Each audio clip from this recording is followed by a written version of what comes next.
నిశ్శబ్దాన్ని బట్టి అయినా నువ్వు అర్థం చేసుకోవాలి కదా. ఆయనను కదిపితే ఆయన ఆటం బాంబులు అంటాడు. యేసుక్రీస్తు గారి జోలికి వెళ్ళకూడదండి ఎవరు కూడా.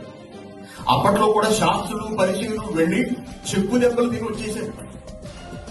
ఆయనను కదపకూడదు, ఆయనను చిక్కుల్లో పెట్టడం ప్రయత్నించకూడదు. కారణం ఆయన ఎవరు?